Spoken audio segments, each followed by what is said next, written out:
never told them they couldn't do that because I had never imagined that they would do that. When I opened IS Länna, I thought we need a different way to work.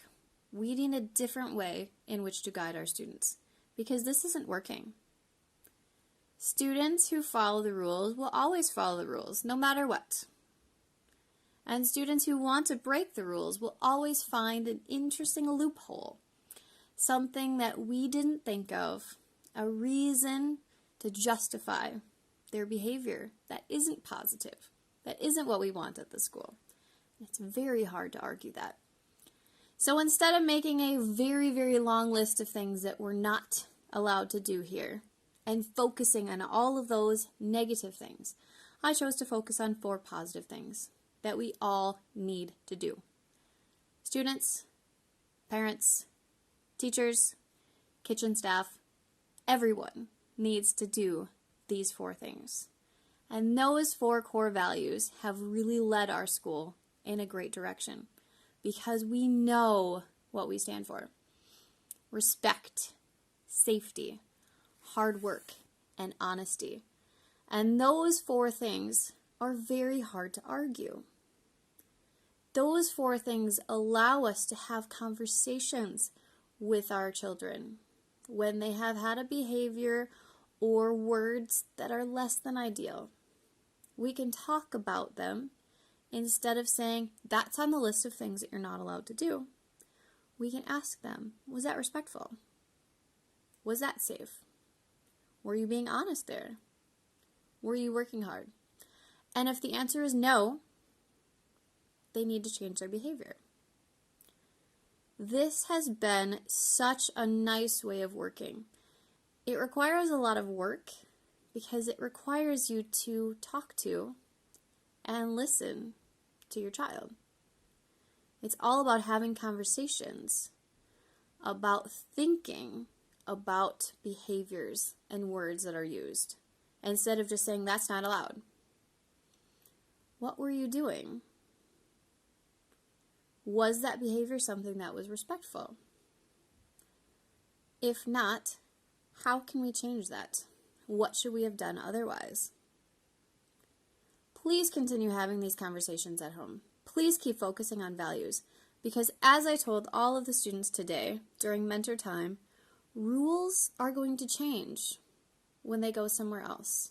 When they leave IS Länna, they will no longer have rules about hats and chewing gum and mobile phones. They will no longer have rules about the language that they use. They will no longer have rules about staying on campus or not. So if we're just guiding our students by a set of rules, it's like having a fence. When that fence isn't there, do our children understand the boundaries? And the answer for a lot of them is no. When they leave our school, I want them to understand how to behave properly, how to be a decent member of another school or a university or a job place, and most of all, society. That they think about what they're doing and they guide their actions and their words on our 4 core values. Because as I said, the rules change, laws change from country to country. I gave them some very shocking things that are legal in the United States that would never work in Sweden. Things that we can do in Sweden that other countries can't do. But if we're always focused on what we can't do instead of reflecting on what we should do as decent human beings, this is going to be a problem. So talk about these things constantly. I know it annoys your children. They're so tired of hearing this from me.